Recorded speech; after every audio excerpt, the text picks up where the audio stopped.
Now, when you're looking down and it's an utter whiteout and you're looking at your compass and you're dragging this shit behind you, like, are you doing anything in your mind? Are you like singing songs? What are you doing? There's a couple different things, but really what ended up happening is I started to be able to trigger these flow states. So, as a lifelong professional athlete through different capacities in my life, I've tapped into that. I was a swimmer when I was a little kid, so swimming laps in a pool, sometimes I would like kind of just tap into this like timeless space where, maybe 30 minutes would go by in 2 minutes or something like that. But I never really knew how I got there, just would sometimes tap into it, sometimes not, the zone, flow state, whatever you want to call that. But in Antarctica, I went in with this sort of intention of exploring that space in my mind. And so as I got more and more into these whiteouts, into these staring at this expansive landscape, I started to find ways to actually trigger that flow state in my mind. And so it got to the point where I could, for several days at a time, be in this deep flow state. So, my day was about 17 hours every day between getting up, boiling my water, getting out of my tent in those crazy conditions, packing my sled, dragging it for 13 hours, setting my tent back up in these storms. But I got into this sort of sequence of being so present with each step, each next sequence, that it ended up being in this really timeless, spaceless place in my mind of true high performance that was almost like the most deepest, peaceful, meditative state that I can possibly imagine. It was very profound and beautiful to get there in my mind. Wow.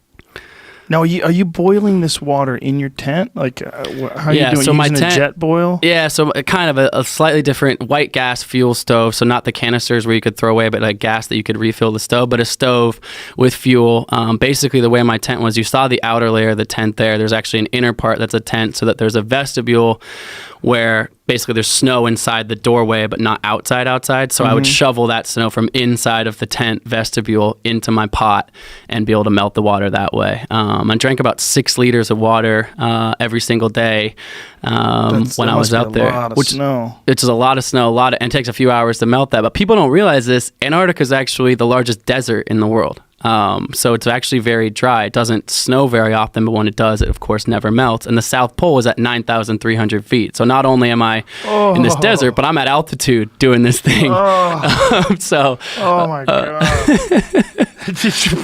Did you train at altitude? Did you use like one of those tents to sleep in, or? Yeah, so this gym that Mike and I train out of is called Evolution Healthcare and Fitness in Portland. They actually have an altitude room there, so that it's not even a tent, but they actually have a full room where you can, it's got rowing machines, it's got treadmills, it's got all that simulated up to about 14,000 feet. How big is the room? It's about 400 square feet, high ceiling. Okay. It's big. I mean, it's not like huge, but it's big room. Enough. Yeah, it's like a proper room. I've been in some of those tents before. When I was racing triathlon many years ago, a lot of people were starting to sleep in those tents, but a lot of people have a hard time in them. They get warm and stuff like that. I know a lot of fighters use them as well. But yeah, it was pretty cool to have a full room that you can actually, be in and move in properly to simulate some of that high intensity stuff. Yeah. And so it would take you hours every day to make your water? Yeah, I would say I was boiling water for about 3-4 hours per day. So about an hour or two in the morning, hour or two in the evening. It takes a lot of energy to boil, frozen snow when it's that cold out. So I had to carry a lot of fuel. That was the other really heavy component of my sled. That's like hundreds of hours of fuel, right? Yeah. So I took about 17 liters of fuel. So that's whatever, 6 gallons or something like that. Wow. How'd you know that was going to be enough? I did some practicing beforehand. I in 2016, I did another world record project where I climbed the tallest mountain on each of the 7 continents, the 7 summits, as well as went to the North and South Pole, but much smaller polar expeditions, a week basically crossing the last degree of latitude.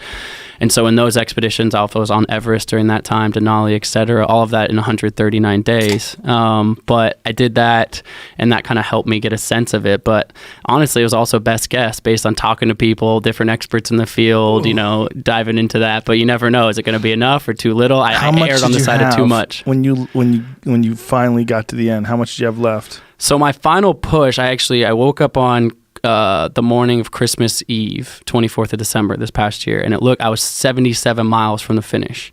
And I'd been going at that point. At the beginning of the trip, I was only going 9-10 miles per day. Towards the end, I started going about 20-25 miles per day. So I said, you know what? I'm about 3 days out. And then I thought to myself, maybe if I could push really hard these next 2 days, I could do it in 2 days, like 2 15-plus hour days, really get into it. and started looking at my fuel and food supplies, and like they were pretty low. I had enough fuel, a few liters of fuel, but I actually only had about a day or two of food, like real substantial food left.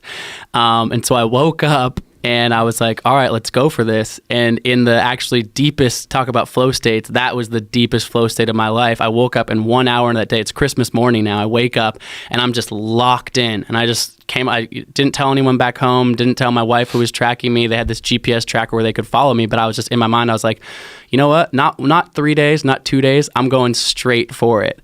And so I did a final 32-hour continuous push on day 54, 77 miles straight, dragging my sled all the way to get to the finish line in one continuous push. No music, no nothing, just like in my head in this crazy flow state of I don't know, high performance, and it was a crazy final push to get there, but made it right before the food and fuel ran out. Oh my God.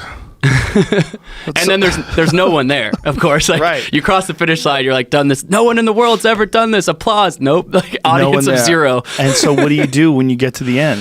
You said, hey, I'm done. Come get me. Yeah. And how long does it take for them to come get you? It took me a week to get out of Antarctica totally. It took actually me 4 days to get out of there. But there's a crazy other component to this, which is no one in the world had ever done this before. And like I said, a few really talented people, some of the best explorers in the world had tried recently. One guy died. And it just so happened there's a really specific season when you can attempt this, but another guy was attempting this at the exact same time as me. A British guy who's equivalent of a Navy SEAL, British Special Forces. The living most experienced guy in Antarctica has actually pulled 3,000 plus miles in Antarctica now on various expeditions. And so we got dropped off 1 mile away from each other to begin this thing. And obviously I was the first. I did win this race head to head. And at the finish line, I waited for him for a few days because I wanted to congratulate him because he did ultimately finish. But you can only imagine, going back to that first hour where I was like, it's impossible. It was also like, it's impossible. And by the way, this Navy SEAL dude who knows more about Antarctica than me, he's off and going. I can see him in the distance, just like leaving me in the dust. But fortunately, after day 6, I caught up to him.